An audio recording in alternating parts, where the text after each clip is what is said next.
L'embarras du choix, partie 1, chapitre 6. Au réveil du dimanche, Emma est encore dans les vapeurs musicales de la veille. L'esprit engourdi, flottant, elle entend dans le lointain des murmures. Elle se prélasse dans les draps, s'étire et fait l'étoile de mer. En travers du lit, puis se replie sur elle en position quasi fœtale. Songe et se refait des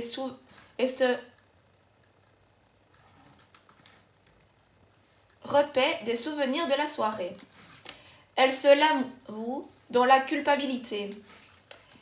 Elle est sous le charme de son talentueux voisin.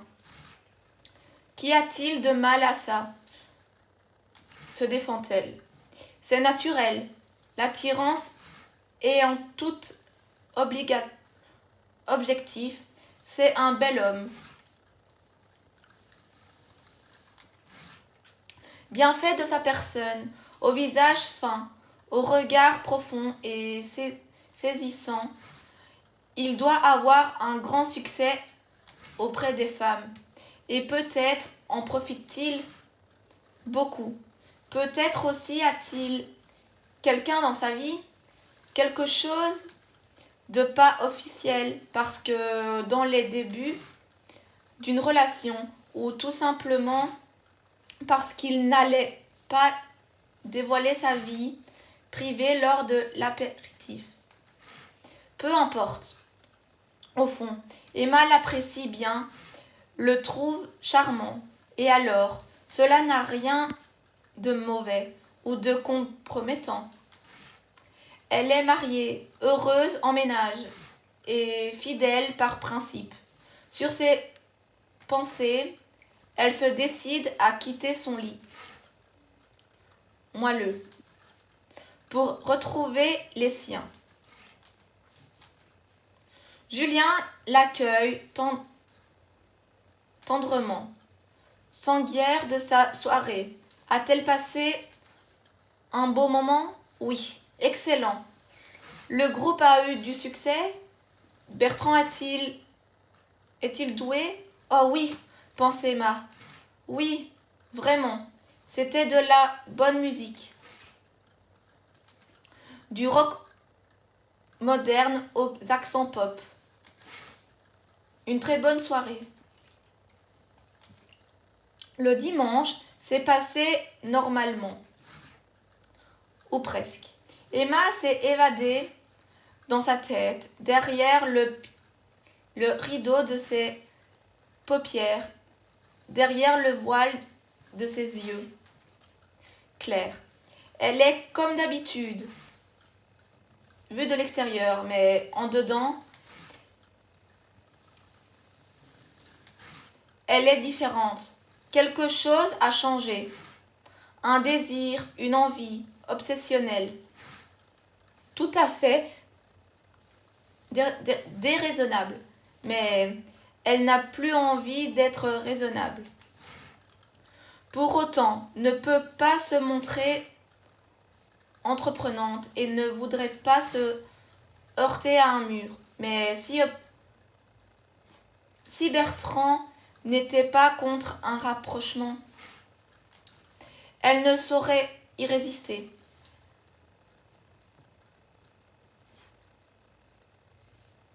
Elle devine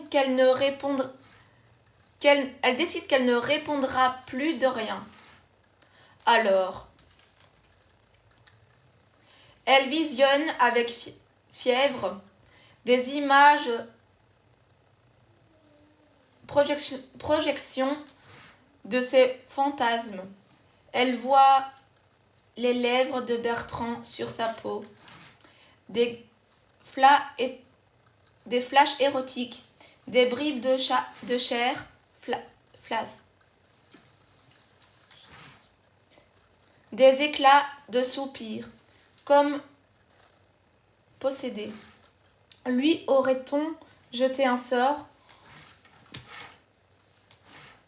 Est-ce dû à toutes ces années de fidélité, à son appétit de tourment cardiaque, qu'elle ne vit plus depuis son mariage? Elle en est étourdie. Quand elle arrive chez elle, après avoir déposé Lison, machinalement, elle ouvre sa boîte aux lettres. Dedans, ce petit mot griffonné sur une page de cahier. Merci encore pour ce très bon moment passé avec vous jeudi soir. C'était délicieux. À bientôt, Bertrand. Emma en tremble. Le vous les désigne tous les deux, mais elle aimerait tellement s'approprier ce message et ne pas le montrer à Julien, comme pour mieux le protéger et lui garder toute sa valeur, mais elle ne pourra pas le soustraire à la connaissance de son mari. Spontanément, elle se retrouve devant la porte de Bertrand. Geste hésitant, mais détermination aussi. Elle sonne. Elle ne sait même pas pourquoi. C'est irréfléchi, instinctif. Il est 9h23. Un peu tôt, peut-être.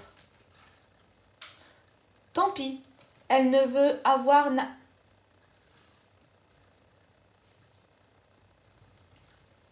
ni peur ni honte. Aussi, quand il ouvre la porte, quelques instants plus tard, elle articule avec suffisamment d'assurance. Bonjour Bertrand, je ne te dérange pas? Bonjour Emma, non, je suis plutôt matinale en général. Tu veux entrer? Que dirais-tu d'un café? Elle n'en attendait pas tant. Son cœur fait un bond dans sa poitrine. Elle se sent se liquider. Elle acquiesce en lui disant dans un sourire, j'ai tout mon temps. Elle lui cède le passage, referme la porte derrière elle, lui propose de visiter son appartement. Elle le connaît déjà, mais pas aménagé par lui, alors cela l'intéresse grandement. Il lui montre les différentes pièces et s'attarde particulièrement sur la chambre qui lui sert de bureau et de salle de musique. En profite pour s'excuser pour vendredi soir. La salle qu'il utilise habituellement pour répéter était indisponible. Elle confesse les avoir entendus, non sans curiosité d'ailleurs, et avoir adoré le concert de samedi. Il lui fait un rapide historique de son groupe.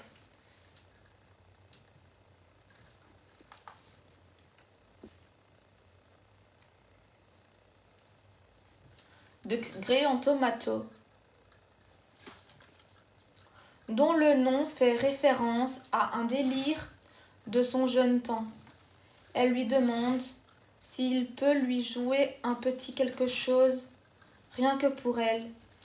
Il ne se fait pas prier, prend sa guitare acoustique, s'installe, chante en ne la quittant pas des yeux. Elle en est gênée, peine à maintenir son regard, se sent fondre à nouveau. C'est une chanson en anglais. De quoi ça parle lui demande-t-elle quand il l'a fini. Chagrin d'amour, lui répond-il successivement. Il y a un blanc entre eux, comme un flottement, un silence gêné, mais qui peut en dire long. Emma n'ose bouger ni parler, ni poser la question qui lui brûle les lèvres. Bertrand rompt l'instant et se dirige vers la porte. Alors, un café? Oui, elle le suit dans la cuisine. Exiguë. La cloison avec le salon n'a pas été abattue comme chez elle. Elle parle de choses et d'autres pour meubler l'espace-temps, du concert notamment. Il la regarde. Elle ne sait pas ce qu'il veut dire par là. Il la regarde trop fort. Ses jambes flageolent.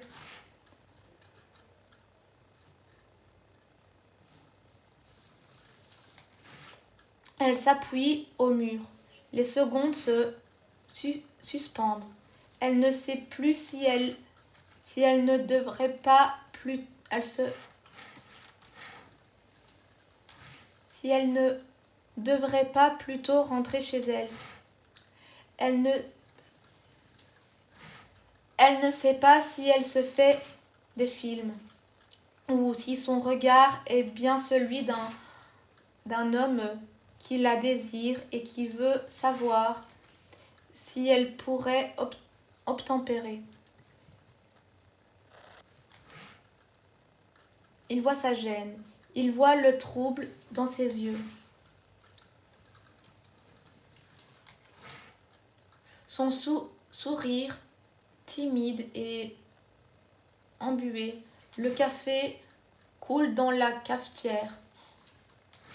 On n'entend plus que les gouttes qui font ploc. Il n'y a plus que le silence,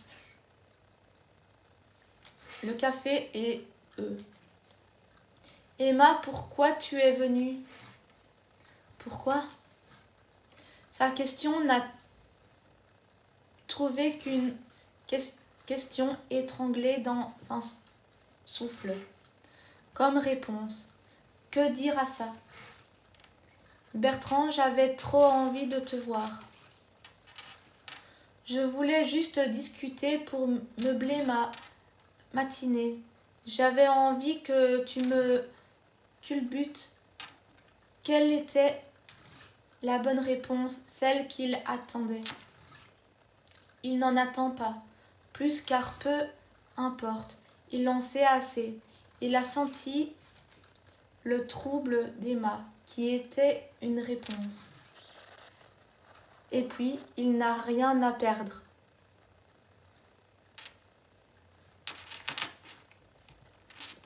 Lui est... Puis, elle est jolie, désirable. Et ça fait longtemps qu'il n'a pas... Alors, il s'approche d'elle, glisse ses mains sur ses joues, à elle puis dans ses cheveux. Elle est interdite. Pétrifiée. Il a planté ses yeux verts, si séduisants, dans les siens, et harponne son âme. Puis ses lèvres, elles sont chaudes.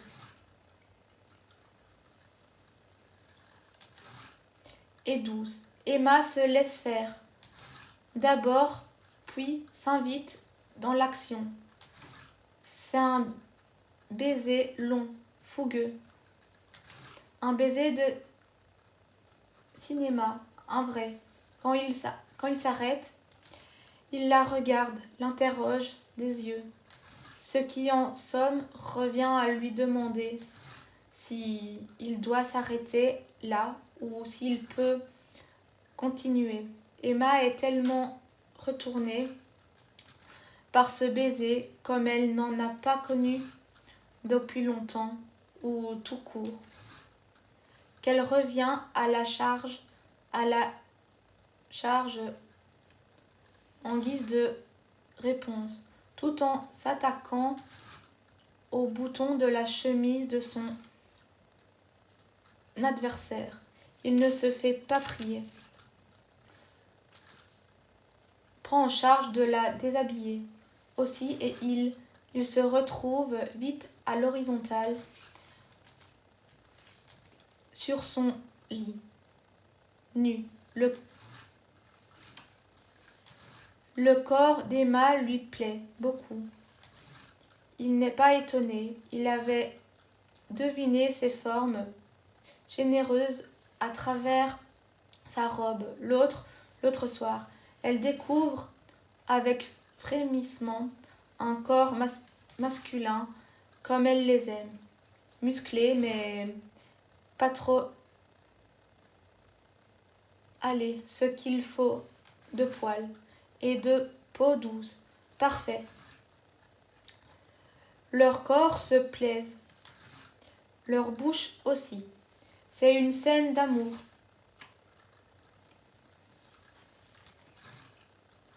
Comme elle en a rêvé, sensuelle,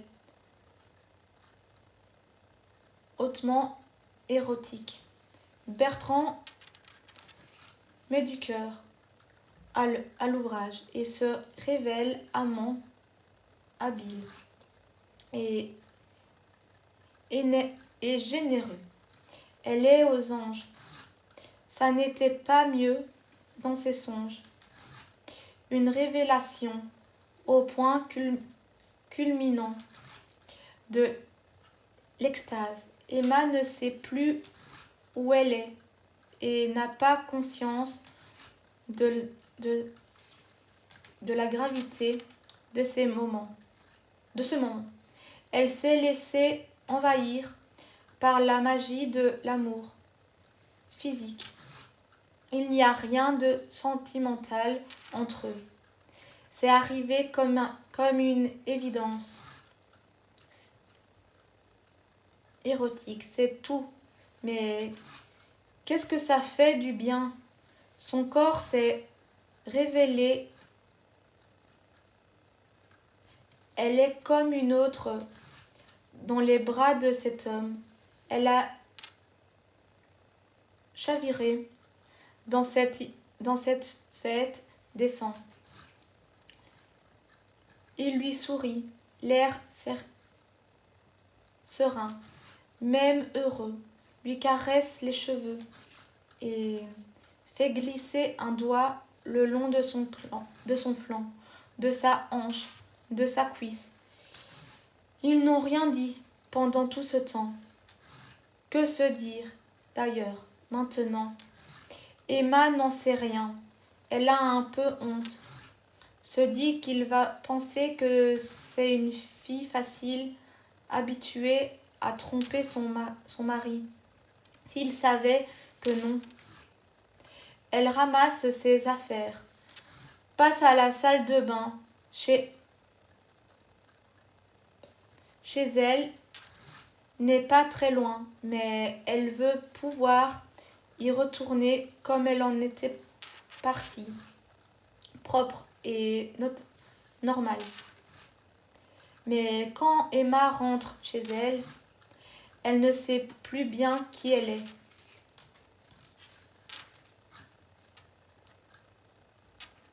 Babette, collègue du mari, 36 ans. Quand j'ai choisi mon mari, il était normal, il semblait gentil. Il avait promis à mes parents de prendre soin de moi. Petit à petit, il est devenu moins aimant, désagréable, violent par les mots, puis violence tout court. D'abord une claque, puis une gifle, puis des coups, de toutes sortes. J'ai sans doute eu le tort d'accepter le premier et de lui trouver des excuses. Les blessures sont parfois invisibles aux yeux des autres, mais j'ai des bleus au cœur et à l'âme. Ils m'obligent à faire des choses que je ne veux pas faire. Ils me dominent, me manipulent. Même s'il me frappe, même s'il est devenu mon bourreau, je reste avec lui. Parce que je ne peux pas m'imaginer hors de sa coupe. Parce que j'ai peur de ce qu'il pourrait faire aussi. Je préfère être sa chose que seul ou rien.